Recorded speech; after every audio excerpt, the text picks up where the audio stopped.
باللہ من الشیطان الرجیم، بسم اللہ الرحمن الرحیم۔ آپ دیکھ رہے ہیں ادریس الرحمان ولاگ اور میں ہوں ادریس الرحمان۔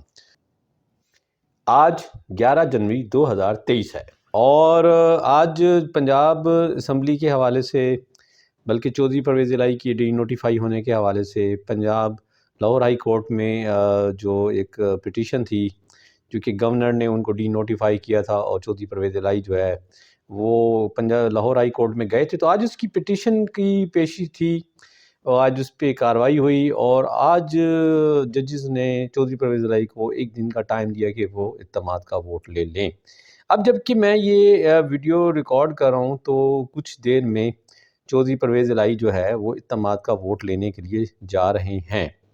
اچھا، اس پہ بڑی عجیب کنٹروورسی رہی تھی کہ چودھری پرویز الہی کے خلاف ایک تحریک عدم اعتماد تھی جو کہ مسلم لیگ نواز اور ان کے اتحادی یعنی پیپلز پارٹی اور ان کا ایک آدھ اتحادی اور اس نے دی تھی۔ پھر انہوں نے جب یہ ڈی نوٹیفائی ہونے کا معاملہ ہوا تو عدم اعتماد واپس لے لی تھی۔ عدم اعتماد اسپیکر پنجاب اسمبلی اور ڈپٹی اسپیکر پنجاب اسمبلی کے خلاف تھی، وہ بھی بعد میں واپس لے لی گئیں۔ تو اس سے یہ تاثر ابھرا تھا کہ مسلم لیگ نواز اور پیپلز پارٹی کے پاس شاید ابھی اتنی اسٹرینتھ نہیں ہے کہ وہ اسپیکر اور ڈپٹی اسپیکر کے خلاف عدم اعتماد کامیاب ہو جائیں۔ اچھا، اب اس عرصے میں یہ بھی ایک ڈیولپمنٹ سامنے آئی، پی ٹی آئی نے اس بات پہ بڑا شور بھی ڈالا کہ جی ان کی پارٹی کے ممبران کو فون کیے جا رہے ہیں، ان کو دباؤ دیا جا رہا ہے، ان کو پیسے کی آفر کی جا رہی ہے کہ وہ پی ٹی آئی سے علیحدہ ہو جائے۔ لیکن آج رانا ثناءاللہ جو کہ لاہور میں آئے ہوئے تھے، اگرچہ انہوں نے کلیم تو یہ کیا ہے کہ جی ہم پنجاب حکومت لے کر اسلام آباد واپس جائیں گے، لیکن انہوں نے ایک بات کی ہے جو بڑی معنی خیز ہے، جو شاید انہوں نے پہلے کیونکہ آج دیکھیں عدالت کا حکم تو آ ہی گیا، تو اب ظاہر ہے عدم اعتماد کا ووٹ تو لینا ہے، لیکن پی ٹی آئی کے اندر بھی کانفیڈنس ہے، اور رانا ثناءاللہ نے جو بات کی وہ پی ٹی آئی کے کانفیڈنس کی باعث بنتی نظر آتی ہے۔ انہوں نے کہا کہ پی ٹی آئی کے ممبران ہیں جو کہ پی ٹی آئی کو چھوڑ کر مسلم لیگ نواز میں آنا چاہتے ہیں، لیکن سپریم کورٹ کے فیصلے کی وجہ سے وہ ایسا کر نہیں رہے۔ تو اس کا مطلب ہے کہ رانا صاحب نے اپنا دروازہ کھول دیا۔ تو آج کے ویلاگ میں ابھی اس بات پہ رہوں گا کیونکہ کچھ گھنٹوں میں پنجاب کی حکومت کا فیصلہ ہو جائے گا۔ اگر چودھری پرویز الہی اعتماد کا ووٹ لینے میں کامیاب ہو جاتے ہیں تو پھر تو ظاہر حکومت ان کی ہے، اگر وہ نہیں ہوتے تو ظاہر حکومت نہیں ہے ان کی۔ اگر وہ ہو جاتے ہیں تو پھر یہ دیکھنا ہے کہ عمران خان نے جو اسمبلی توڑنے کے حوالے سے جو بات کی ہوئی ہے، بہرحال دیکھیں اس پہ میں اب سے بھی کیا بات زیادہ کروں، لیکن معاملات بڑے کمپلیکس ہیں۔ پی ٹی آئی کو شکایت ہے کہ جی اس کی خلاف جو ہے اس کی پارٹی توڑنے کے لیے اقدامات ہو رہے ہیں۔ تو دیکھیں یہ کون سی نئی بات ہے؟ اگر ہم پاکستانی سیاست میں بات دیکھیں تو یہ کون سی نئی بات ہے؟ اگر حقیقی طور پہ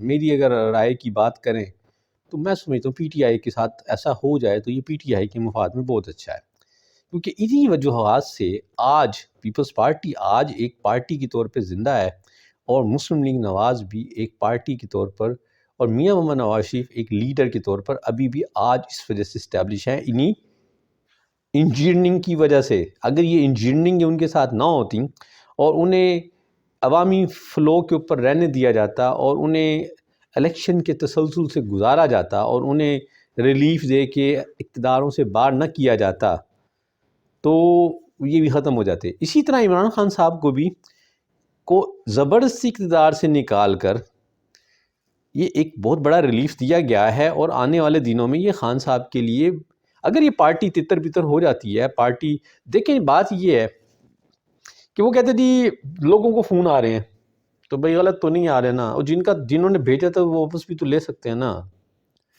تو آخر یہ تھوڑی ہے کہ انہوں نے اب ان لوگوں کے لیے ہے کہ آیا ان کے لیے فیصلہ لینا فائدہ مند ہے، نقصان ہے، یہ اب ان کو دیکھنے کی ضرورت ہے، کیونکہ 17 جولائی 2022 نے تو ثابت کر دیا نا کہ الیکٹیبلز کا کوئی سکوپ نہیں ہے۔ جہانگیر ترین صاحب سنا ہے پھر متحرک ہیں، ایک نئی پارٹی بننے کی بات ہو رہی ہے۔ کیا کہہ سکتے ہیں جی، کنگز پارٹیاں تو بنتی رہتی ہیں، اور کنگز پارٹیاں پھر آپ کے سامنے حشر ہے۔ مسلم لیگ جو قائد اعظم ہے تو یہ کنگز پارٹی تھی، اب یہ تانگے کی پارٹی ہے، تو آپ کے سامنے ہے، آپ کے میرے سامنے ہے، کوئی یہ تو نہیں ہے کہ میں کوئی آپ سے قبل از مسیح کی باتیں کر رہا ہوں، یہ میرے اور آپ کے سامنے کی چیزیں ہیں، تو خان صاحب کو بہرحال ڈرنا نہیں چاہیے۔ تو دوسرا میں آج کا جو ویلاگ میں بات کرنا چاہ رہا ہوں وہ ہے M Q M. M Q M بڑی متحرک ہو گئی ہے۔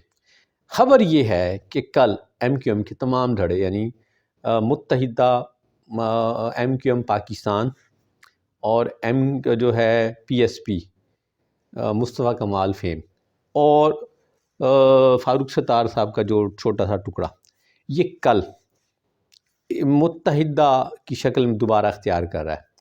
تو کل ایک پریس کانفرنس ہوگی۔ خالد محمود صدیقی نے آج ایک بات کی، وہ بڑی سیریس ہے، بڑی سیریس بات ہے۔ انہوں نے کہا کہ 2 دن ہم دے رہے ہیں، اس عرصے میں اگر حلقہ بندیاں دوبارہ نہ ہوئیں اور اگر الیکشن ہوئے تو پھر ہم الیکشن نہیں لڑیں گے، اور پھر کوئی الیکشن بھی نہیں ہوگا۔ اللہ معاف کرے، کراچی بڑے برے حالات سے گزر کے آیا ہے، اللہ نہ کرے کہ کراچی دوبارہ اس فیز میں جائے۔ یہ بات بھی بڑی معنی خیز ہے کہ ایم کیو ایم میں سے پی ایس پی جو تھی یہ کوئی 2016 میں علیحدہ ہوئی تھی، اور 2018 کے الیکشن میں فاروق ستار علیحدہ ہو گئے تھے۔ اس کے بعد یعنی 2016 سے آج 23 ہو گئی، مطلب اگست میں تھا، اگست کا مہینہ تھا، اس سے پہلے تھا جب پی ایس پی علیحدہ ہوئی تھی۔ تو پاک سرزمین پارٹی جب علیحدہ ہوئی تو اس بات کو سمجھے کہ 6 سال ہو گئے، 6 سال کے بعد اور 4 سال کے 4.5 سال کے بعد فاروق ستار صاحب دوبارہ آ رہے ہیں۔ تو اس وقت انہوں نے کس نے کہا تھا جی علیحدہ ہو جاؤ، اور پھر کس نے کہا ہے آ جاؤ، اور کون کہہ رہا ہے کہ جی پی ٹی آئی سے بندے نکال کے ایک نئی پارٹی بنا دو۔ تو بھائی یہ تو چیزیں ہوتی رہتی ہیں، یہ تو چلتا رہتا ہے، لیکن ایم کیو ایم سیریس ہے۔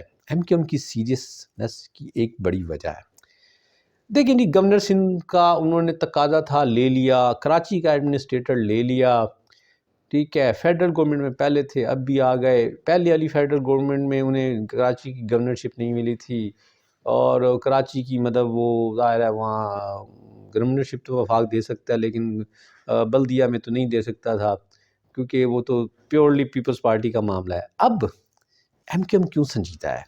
گورنر بھی مل گیا، کراچی کا ایڈمنسٹریٹر بھی مل گیا، کیونکہ ایم کیو ایم کی اوڑھنا بچھونا وہ ہے بلدیاتی سیاست، اور اب ایم کیو ایم کو لگتا ہے کہ یہ جو سیٹ اپ ہے اس میں ان کے لیے موت ہے۔ اب جب کہ اچھا ان کی کیونکہ پرائمری سیاست ہے بلدیاتی، وہ بلدیاتی سے آگے وہ سب کچھ گین کرتے ہیں۔ اگر وہ اس وقت بیٹھے رہیں اور بلدیاتی کو میں لوز کر بیٹھیں تو انہیں نقصان ہے۔ تو اس وقت وہ اپنی کشتیاں جلا چکے ہیں، وہ مطلب اگر ان کو حکومت چھوڑنی پڑی وہ حکومت بھی چھوڑنے کے لیے تیار ہیں۔ یہ ہے ایم کیو ایم کا مسئلہ۔ تو اب دیکھیں جی ایم کیو ایم کے ساتھ کیا ہوتا ہے، اور اگلے چند گھنٹوں میں پنجاب میں کیا ہوتا ہے۔ بہرحال موسم سرد ہے لیکن سیاست گرم ہے، دعا کریں یہ گرما گرمی۔ ابھی جنیوا میں ہمارے وزیر اعظم صاحب پورے لاؤ لشکر کے ساتھ گئے تھے۔ آج مجھے ایک دوست نے وہ واٹس ایپ بھیجا تھا، کوئی تقریباً 9-10 اخبار تھے، جی نیوز بھی تھا، ایکسپریس ٹریبیون بھی تھا، نیشن بھی تھا، جنگ بھی تھا، بڑے بڑے اشتہار لگے ہوئے، بڑے بڑے اشتہار، یعنی آدھے صفحے کا اشتہار، بڑا مہنگا اشتہار ہوتا ہے جی۔ اس پہ انہوں نے جنیوا کی بڑی نویس سنائی ہے جی، وہ انہوں نے بڑا کارنامہ۔ تو اب میں یہ بات تھوڑی سی اس کو نہیں ہے تو اس کو اگلے میں ویلاگ میں رکھوں گا کہ اب یہ پیسے تو ملیں نہ ملیں، کب ملیں، یہ ایک اور بات علیحدہ بات ہے، لیکن اب اس پہ ان کے پاس جناب بات مل گئی ہے، اب وہ لوگوں کو تسلیاں دے سکتے ہیں۔ مسئلہ حل کرے نہ کرے، سیلاب زدگان کی مدد ہو نہ ہو، تسلیاں تو دے سکتے ہیں جی، امداد آ رہی ہے جی۔ یہ میرا آج کا ویلاگ تھا، خوش رہیں آباد رہیں، السلام علیکم۔